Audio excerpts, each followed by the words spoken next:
Hello, everyone, and welcome to Africa Fire Mission's weekly virtual training session. My name is Mike. I'm a project coordinator here with Africa Fire Mission, and I'm so happy you all took time out of your busy schedules to come and join us for this week's training. This week, we're discussing solar panels, and with us today is Jeff Broadhurst. Jeff has been teaching with us and traveling with us for a few years now, and we're so happy that he could be here to join us today. Before we get started with today's class, I'm going to pass it over to Jose, Africa Fire Mission's fire safety advocate, for a word of encouragement. Thank you so much, Chief Mike, and thank you so much, Chief Jeff, for showing up and coming to teach us today about solar. Today, the word of encouragement is, I just remembered about and how hard he got to become greatest, and in my thoughts, I'm like, what made him the greatest, and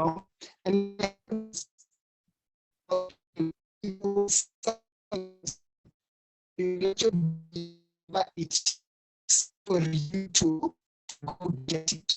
He had sleepless nights, crazy training days. Even when he was young, he just the other day, when he was young, he used to train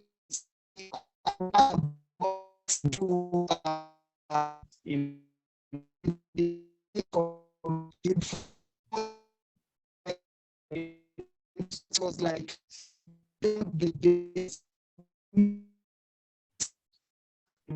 may be doing something and rescue, and you find it really hard tying those ropes and get discouraged. A plan that you're going to work and get out there. Is your community every day?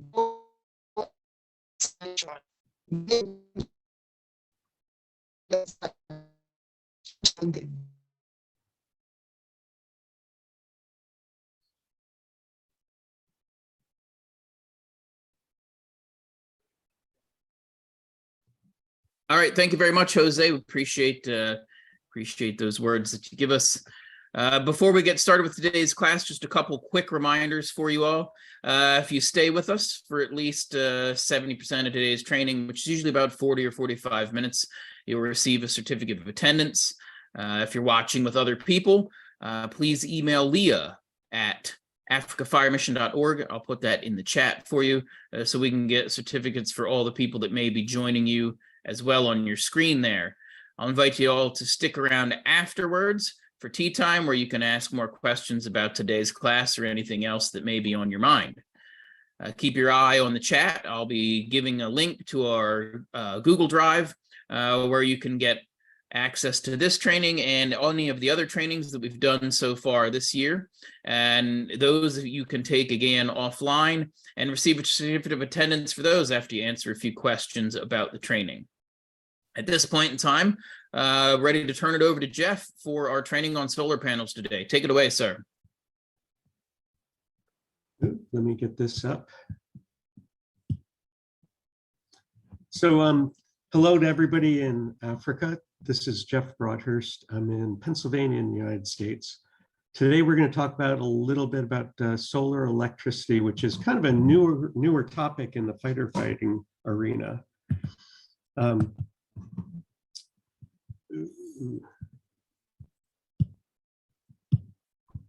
My screen is not working. We've got you good on this end. Yep. There it goes. So today what we're going to talk about is different kinds of panels that you might find on houses in your area. Learn a little bit about net metering, which is an interesting topic in itself. And understand a little bit about what to do if you see solar panels when you're dealing with fires. Solar panels can be mounted on roofs, which is common, or they can be mounted on the ground. That's kind of what an average typical solar panel looks like. Solar panels is going to be producing electricity. But you can have other kinds of panels on houses, on rooftops. Some are just providing light for houses. and some do hot water. So if you see panels on top of a house or on the ground, it's a good thing to know why they're there. A new thing that's coming out is solar panels that look like regular shingles, which can confuse everybody because you won't necessarily notice what they are when you first get there. To figure out what you're dealing with, take a look at panels and see what's coming out of them. If there's lots of pipes coming out with a few thin wires, typically they're going to be used for hot water. If there's conduits with no piping and electric wires in the conduits, they're going to be solar electric panels, which are also called PVs. Roof shingles, if you have those, there may be no wires on the exterior of the house, and you wouldn't know that unless you did further investigation. A hot water system is going to look something like this, where you're going to have pipes coming in and it's all about water, not about electricity. A solar electric is going to have meters, it's going to have wires, it's going to have panels, and it'll have a central point that looks something like this. Net metering is something that is becoming more and more common in Africa as well as the United States. What net metering does is it allows you to sell your excess power back to the power company. I know in Malawi and Kenya, they've passed laws that are allowing net metering to take place. So the thing about this is that with net metering, if the power goes off on the coming in from the power company, the system will automatically shut down, so there's no power going back to the power lines, which kind of makes sense because if you have a storm that knocks the power out, you don't want power coming back from houses and electrocuting the guys working on the lines. What it doesn't do though is it doesn't turn off the power going into the house. So even though your grid is down, if you're fighting a fire at a house with solar, you could still have power in the house.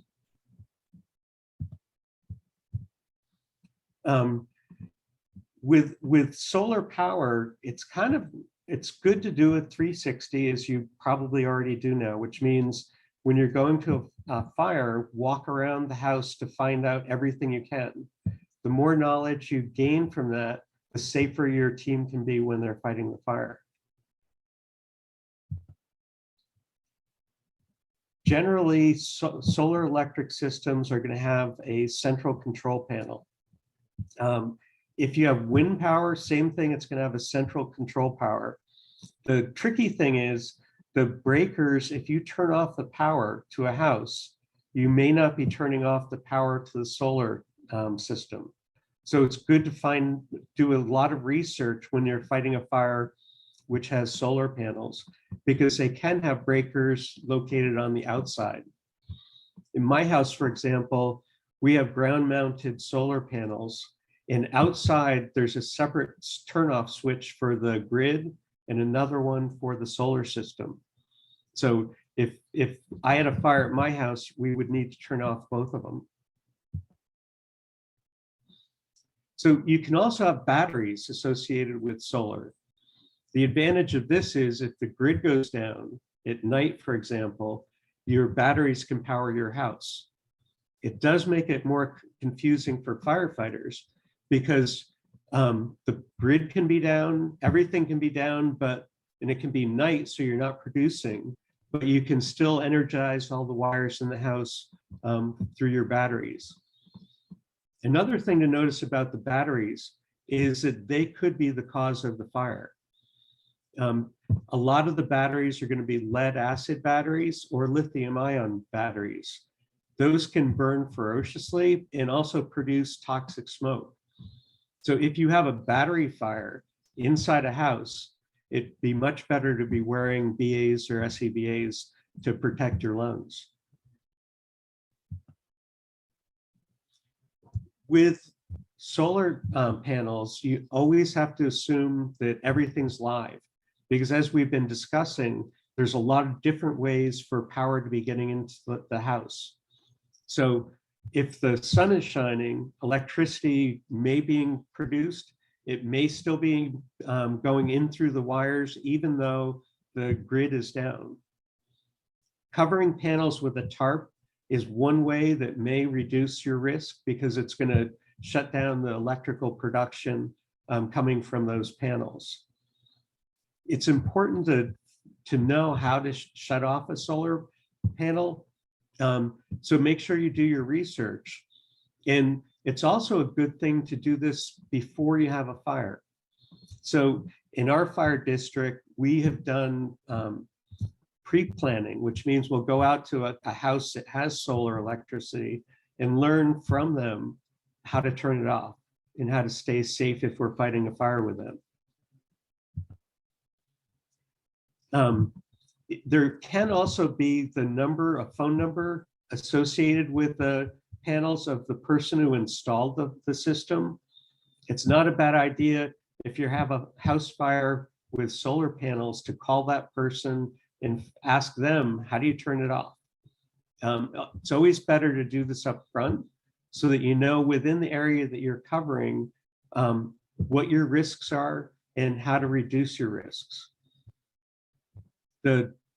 You also you can have no power in your lines, but all of a sudden sunrise comes and your solar panels can start producing electricity. So it's always good to be aware of changing conditions. A good thing to do is not cut power lines.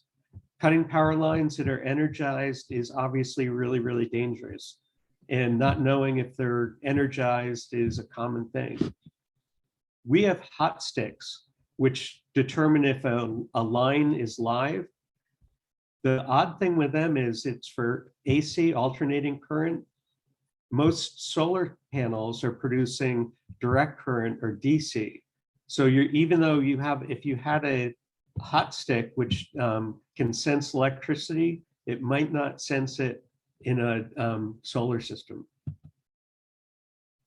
If you have panels on top of a roof, you don't want to step on them. You don't want to cut into them.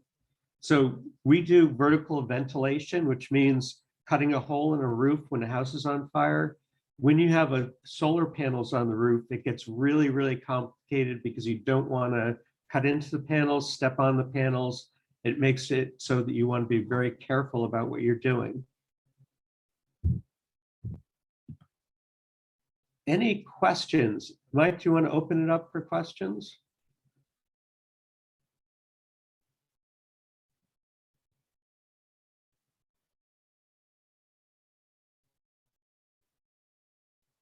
If anyone's got any questions, now would be a good time. Hello. Go ahead, sir. Yes, good afternoon, sir. Good afternoon. Sure. Isaac here, joining you from Zambia. The question I have is just the last point, which was mentioned when it comes to ventilation. In this case, what can be done if we can't cut on the solar panels and there is need to do the ventilation at that point? What advice can be given? What exactly can one do in order to achieve? Thank you. So usually if you have roof panels, usually it's not going to be covering the whole roof. So if you need to cut it for ventilation in a roof, you want to stay away from the panels. If the whole roof is covered with panels, which is pretty unusual, you can't cut it. You have to figure out a different way to ventilate, which might be through the attic, the side of it, instead of the roof itself. Did that answer your question? Yes, I think you've answered. It's clear, sir. Yeah, I mean, essentially, when you're a firefighter, you've got to use your imagination and your brain, and no two fires are the same. So you can't have a set of rules that's always absolute. You just have to sometimes use your brains and figure out how to do it.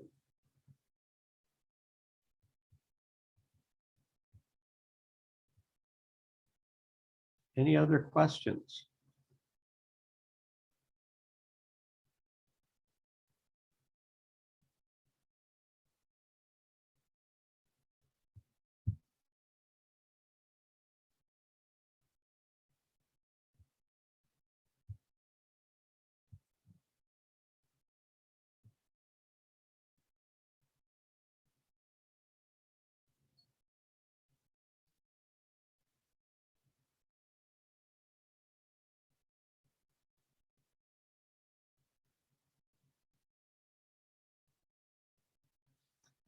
I can ask you guys a question. How much solar electricity is in your fire district? Is this something that you guys are seeing occasionally?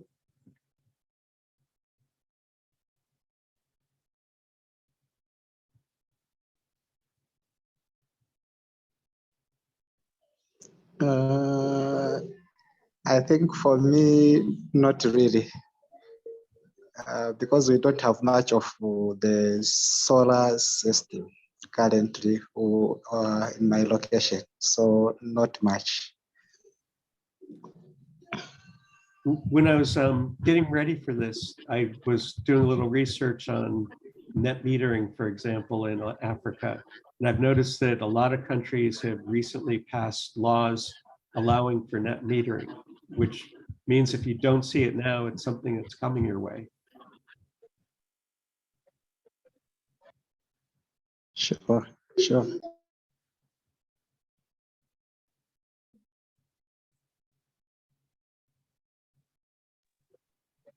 Hello. Do you hear me? Yes. Yes, go ahead, Nitron.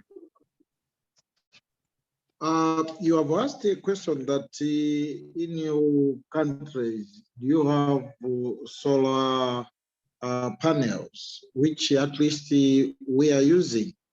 We can say yes, in Malawi, actually, the system is here now, but we are not much conversant to learn more, as you have started to explain about the solar panels.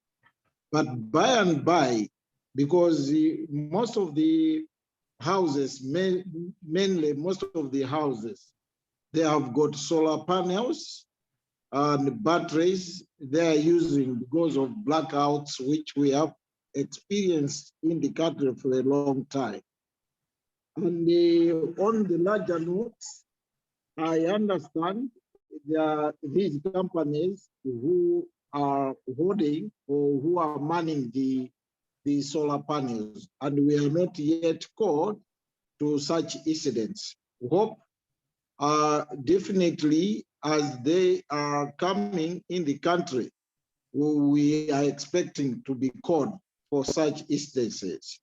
So thanks that at least you are enlightening us at this time, before that time when we are going to face such situations. That's what I can say. Thank you. Thank you. The price of solar panels continues to drop. So it's the price of oil goes up. So it's not surprising that you'll see more and more solar panels around. And it's always good to be ahead of the curve so that you can be anticipating how to deal with solar before it gets there, because it's better that than being surprised when you're at a fire scene.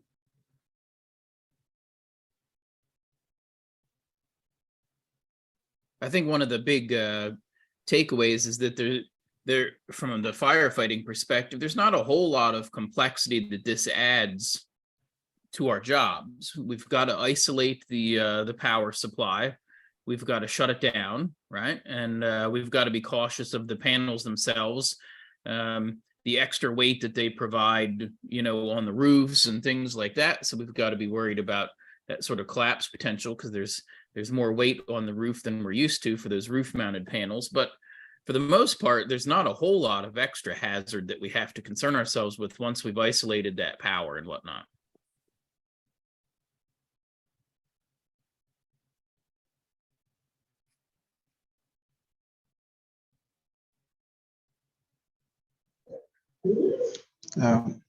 Hello? Go ahead, sir. Yes, sir. Here again, I wanted to find out, I think you had talked something about the batteries, when the batteries are involved in the fire. I wanted to find out if the panels, the solar panels themselves, do they have any hazards? Because we are looking at maybe a house that is involved in a fire. And of course, even the roof can cave in. I mean, also it can catch fire. So are there any special hazards that are associated with the solar panels themselves that we can take note of? So the obvious hazard is the electricity, but batteries and solar panels burning are going to be producing hazardous smoke that you want to stay away from. The batteries more so. If you've been reading about lithium ion fires, if there's lithium ion batteries, they burn very, very hot and they're really hard to put out, which is a whole topic into itself. Essentially, if you have a lithium ion battery fire, it just takes tons and tons of water and it can rekindle the fire a day later, a week later. It's a very dangerous kind of fire. We just covered those lithium batteries last week in a training. So I'd encourage everyone to check that out. If you've got any for some extra pointers on those lithium ion batteries. So far as the incidence of these panels burning, for the most part, it's been determined that the panels themselves burning, the instances of that are negligible. There's a study from a German roofing company that puts the chance of fire of the panels themselves at 1/6,000th of a percent. So 0.006% chance that they're going to catch fire themselves. So as far as the hazard of the panels themselves burning, not a lot of concern there.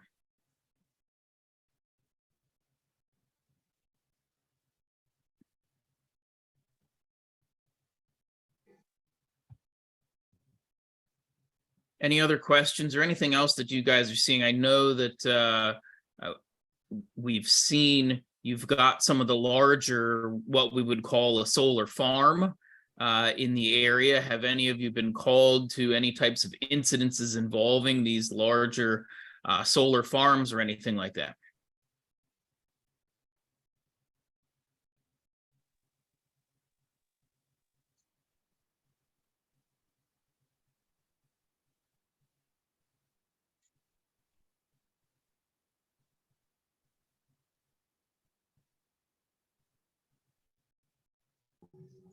I think for me, from my end, I think nothing of such has been done. And usually, I think we thank you for this topic, which has maybe given us an eye opener so that we can start getting and putting this system, we take them seriously, because sometimes we take things for granted. We just look at them and then say, okay, it's okay, until that time when we are caught. Then we go there and at times we can end up doing things that we are not supposed to do. I think we have this solar farms. Some people we've seen developing their independent powers using the solar panels, but we've not taken time to visit, or we've not been caught. I think it's high time that we have to push for such, so that we go and have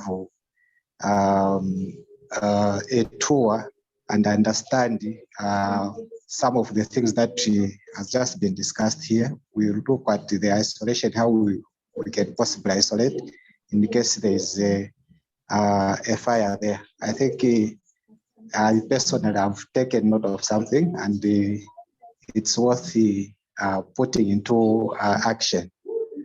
Thank you.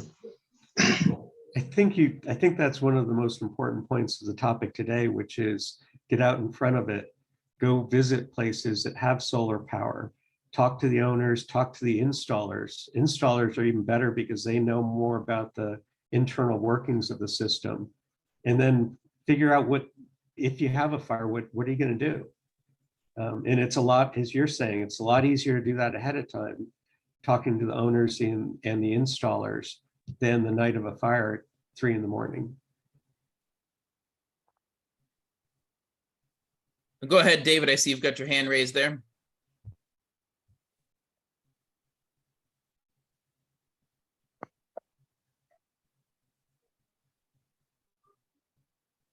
David, do you have a question? Hello, everyone. Hello, David. Hello, go ahead. On matters of covering the solar panel, bearing in mind that most of the solar panel are installed at a higher place on the roof, I think that will be the last option, because now climbing the roof, I think it was possible if you could have disconnected the batteries, if maybe the house is not smoky or it is not on fire. You're correct. Usually the easiest way is to find the control system and the shutoffs, and usually they're not going to be up on the roof. They're going to be on the ground or in the basement or on the first floor. And that's the important thing about going out and seeing them before you have a fire and learning how to control the electricity before it's critical. But you're right, they're not going to be up on the roof.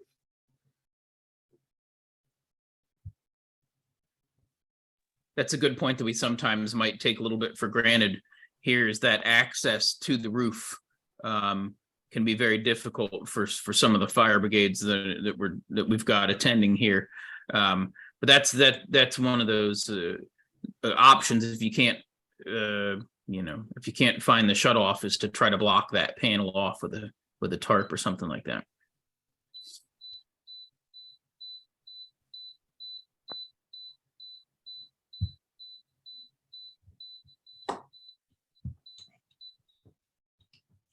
Have any other questions, comments, or discussion about solar panels? Errol is asking about, we repeat the net metering section. That part we talked about net metering. Jose, do you understand what net metering is then? No, sir, I do not. I'm sorry. The net metering is a system that allows you to sell power back to the grid. So essentially, if you have an electric meter, it can spin both ways. So when you're producing more than you're using, the power is going back to the grid. And when you're not producing, if you're solar at night with no batteries, then you're going to be buying from the grid. So it allows the electricity to go both ways. With net metering, you have to have a shutoff so that when the grid power goes down, you can't send any power back to the grid. If you were, then the guys working on the power lines would be at risk of being electrocuted. So when the power is off on the grid, you're not sending anything back. But net metering is a really good thing because you're producing, your excess power is being sold back to the grid. It just makes it a little more confusing. If you have solar panels, net metering, the grid goes down, your house is still lit. So you're still in danger of being electrocuted if you don't pay attention. In Jose, in Kenya, they did just pass a law within the last year allowing or forcing power companies to buy back electricity through net metering. That's interesting. We've got a question in the chat from South Africa, from Adelino, asking about which extinguishing mode are we using, or techniques for extinguishing fires. So if the house is on fire, there's no difference. What we've been talking about today is how are you going to avoid being electrocuted, really? Because the grid can be down, but their power can still be being produced by the solar panels. So house fire, same stuff you're using now. The only difference would be the battery fires. And as Mike said, last week's session was on battery fires, and that would be a good place to start because battery fires that's a bad thing. it's most common that the batteries are going to be lead acid, which are the same kind of batteries that are in an automobile or a truck. So that's going to be more of a traditional putting out the fire, with the disadvantage of a lot of toxic gas being produced by the battery fire. And if you look, can you go back to one of your pictures of those a panel there? Just so everybody can look at it. You know, there's really not a lot of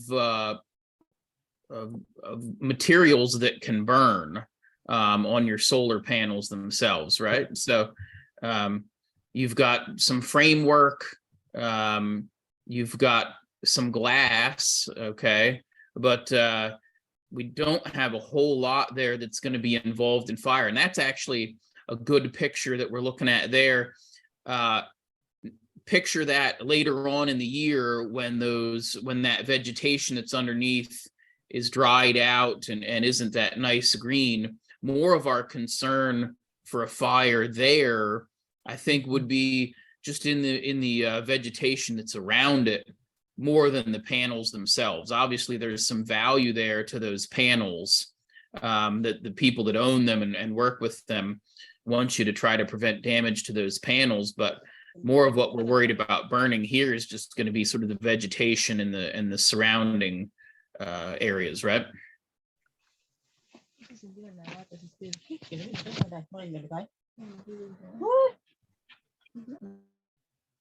James, I see you've got your hand up there, sir. Go ahead and unmute yourself and ask away. Hey, Jeff, Chief Mike. Yeah, Mike, I was kind of curious in the sense that since we're talking about the solar panels, is there a chance that a house that probably has mounted solar panels versus a house that's probably just all regular electric, is it the chance that a house with solar panels would catch fire easier than the house that's just normally wired electric, or there's no difference at all? What's the normal cause of a house fire? The only added disadvantage of the solar would be the batteries, I would think, because the rest of it, cooking fires are cooking fires. Electric fires are going to be caused by wiring typically, or what you're plugging in. But the batteries would be the biggest difference, and the fact that the lines could be energized even when you're turning off the power to the house. Okay, that makes sense. Yeah, because I was just thinking of the added, I guess the added thing that now you'll have probably you have batteries in there, you have inverters, you have probably all the other things that come with the panel as additions, as opposed to the regular house where probably everything is in the wall sort of situation.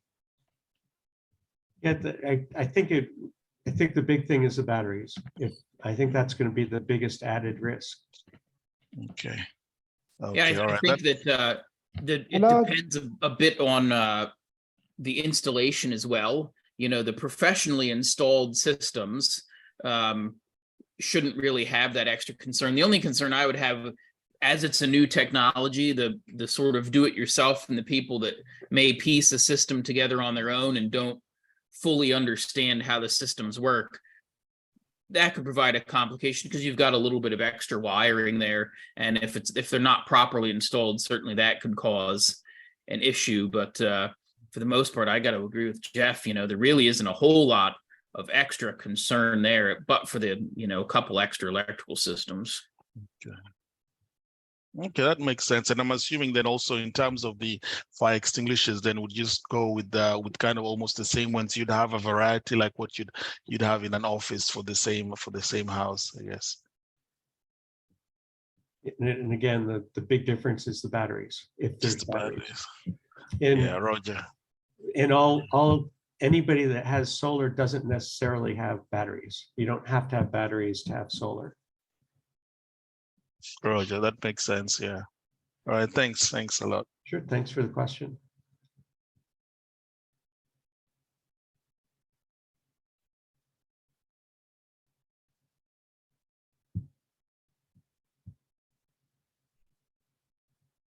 we have any other questions? Did we cover the idea of net metering and essentially the concept there of the electricity is traveling in two directions, to the home or back toward the power company? Go ahead, sir. Thank you. This is Elvis Machokwende from Zambia. Yes, sir. Welcome. On the question that was just asked, what you should understand is, let's look at what material is used to manufacture the solar panels. What material is used to manufacture the solar panels, and what class of material do they belong to? And then we also to realize the source of power, which are the batteries. Then if you're talking about electricity, hydro, passing through a house, or solar, I think the system is just the same. So around the solar system and electrical system, there are burning materials that are usually used. For instance, you have a solar panel put on a thatch, solar panel put on a fabricated materials. Of course, we believe that they are put on the roof.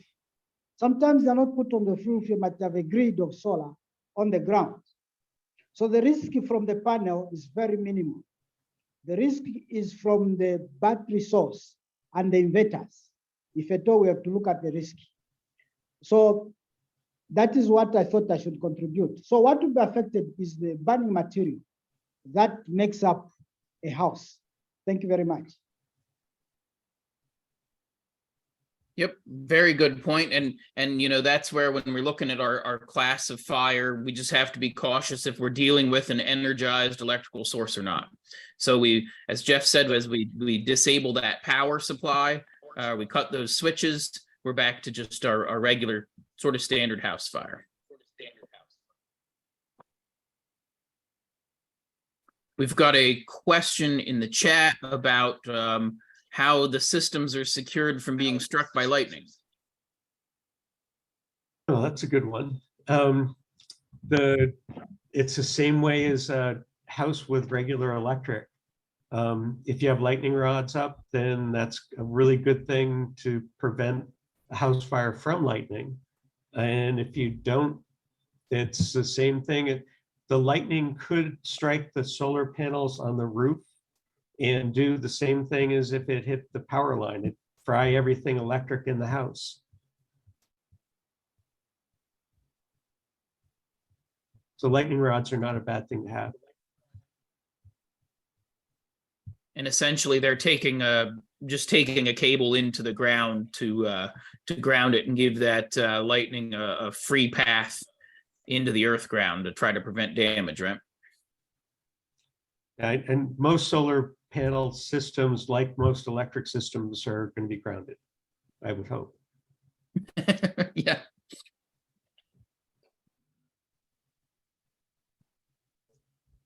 Some good questions. Anybody have any other questions or points that they'd like emphasized?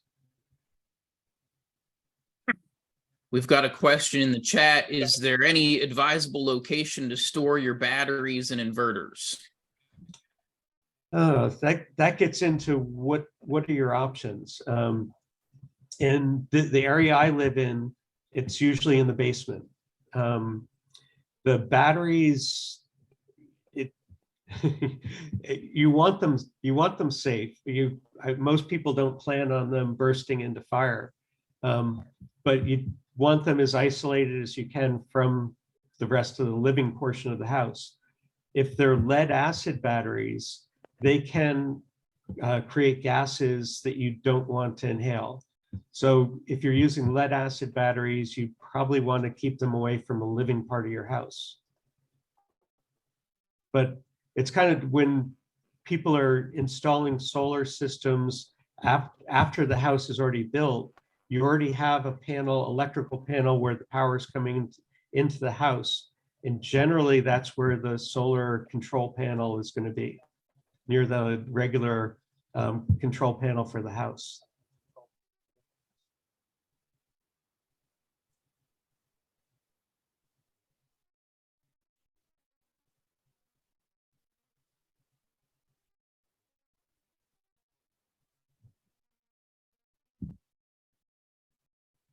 Got some really good questions so far. Anyone have any other questions? You could raise your hand, unmute yourself, or place your question in the chat. There comes one in the chat. What can be the advantage of regulated solar energy over unregulated energy when an emergency fire strikes? Is there any difference? I'm not sure what unregulated solar versus regulated solar means.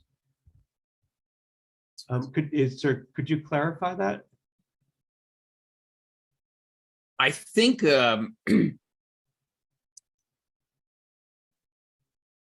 I know there's a lot of there's a lot of those sort of illegal or homemade sort of connections to the electrical grids that we see that a lot in some areas where you've just got some wires hooked in and things like that. So certainly, if it was me, I'd rather be dealing with the solar system, I think, than some of those rigged up connections. I don't know if that's what they're referring to or not.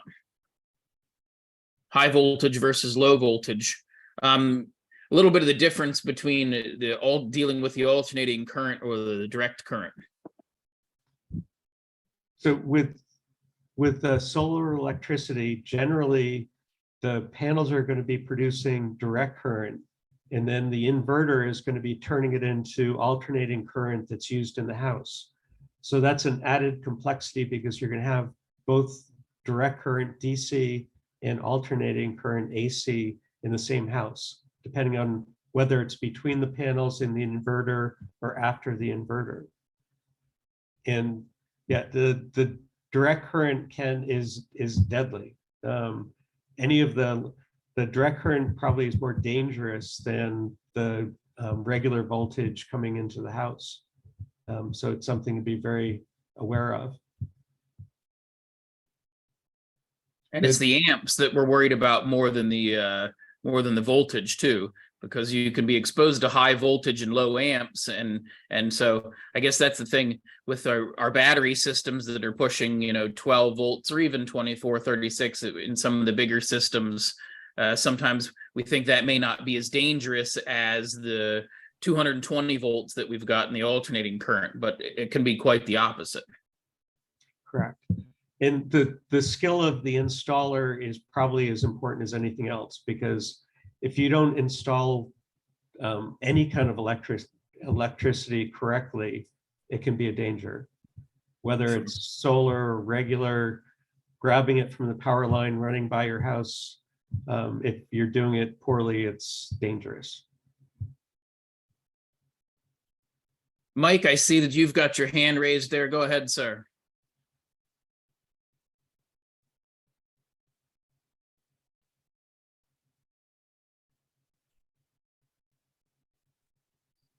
Yeah, good evening, everybody. Good evening. Just a quick one. I've come to realize that this solar thing is becoming something that is a norm, more so across Africa. Actually, we've got so many different sizes in voltage, and we've really got even the portable solar system that you just charge in solar, come with it in the room, stay within your bed and all that stuff. And you realize these are something we're exposing yourself to such risks without really knowing how to handle it or what the hazards are that will be coming out of it. Most of the households today are operating because the cost of, as you say, the cost of fuel is very, very high. And you realize with that, people are really seeking for cheaper means of survival. And you realize solar is becoming very cheap in the sense you can only need to charge, for some few hours, and you've got what you require. So with that said, I think we need more of these lessons, and I think we just say so. One is another challenge we should go as we go to our schools, our churches. Let us have a small talk about the solar and how to manage in case of such. The batteries is the key. The panel is not really an issue, just as got to understand. The panel is just for the tap, the solar energy, but the storage is the battery.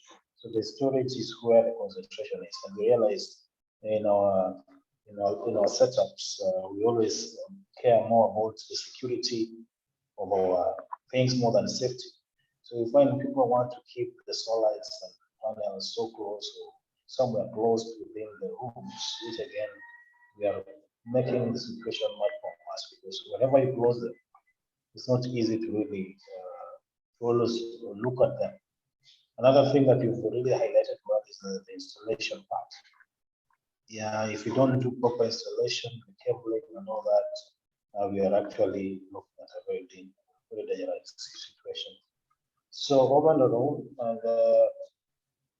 and now if I can just talk in Kenya, there is a very big installation of wind power project in Lake Turkana in the region of the nation. It's a very massive project that is supposed to be supplying almost the entire nation. We're trying to get rid of the diesel power generated energy. So to some extent, I think in the near future, the nation is going to be really relying heavily on the solar panel. So in a nutshell,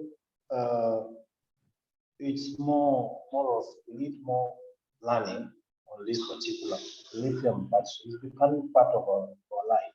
The vehicles are batteried. Our houses now are batteried.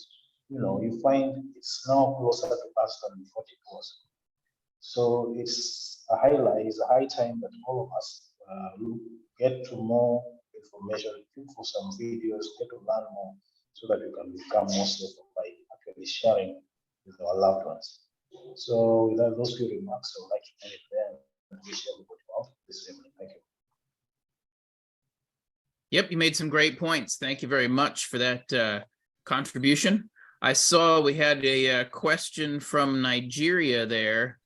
If you want to go ahead and unmute yourself there. Are you still with us? Amiri, Justice. Go ahead, sir.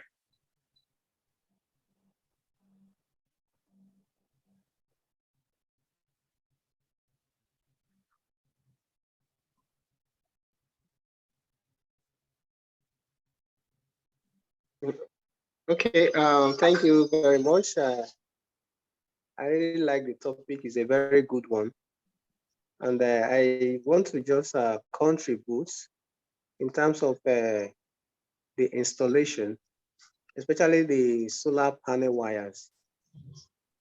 That's why, like we said, the good installer is very important, because when the wires are not properly sized, it causes fire. Especially when high current passes through the wire, it gets the wire burnt, and it brings fire from the roof to the building. So it is very important that they consider the sizing of the wire, especially in electrical connections. The sizing of the wire is mostly what causes fire, because when the wire gets heat, they melt and they cause fire. And in terms of that battery bank, if the battery bank is on fire, sometimes, like has been said, the wet battery has chemical that's sometimes very difficult, because the chemical is burning with the buildup of the battery, like the plastic parts, making it more and more very difficult, plus the acid. So it's not really that easy, but with good skill, I think the firemen on ground on any of this scene would have a better approach to it. We have just once experienced something like that. It was actually a battery bank, stored battery bank, that's on its own. It started, it burst out to fire. We don't really know why that happened, but I really don't know if battery can just stay on its own and start burning without anything that triggers it. Perhaps temperature or the surrounding temperature of this can cause fire. But in all, it's a good one. I've never given a thought to that. Someone mentioned that to me one time, a colleague of mine, that he has seen where the panels were burning on top of the roof. the house because of heat and maybe duration of the panels have been installed on the roof. But this is an eye opener. I think I will put it to heart.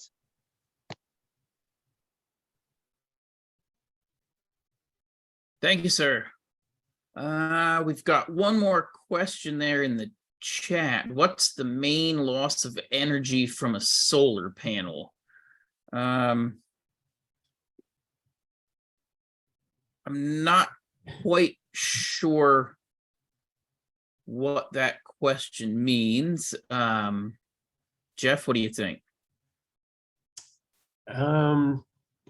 If you need an answer, be incorrect installation, which could ground some of the electricity. There is inefficiencies with when you're converting from direct current to AC. It's not 100% conversion. So at every movement, you're going from the solar panels to the batteries through the inverter to the house. So there is some losses, maybe 10%, something like that, of the power that's produced that can actually be used at the other end. But that varies based on the quality of everything involved.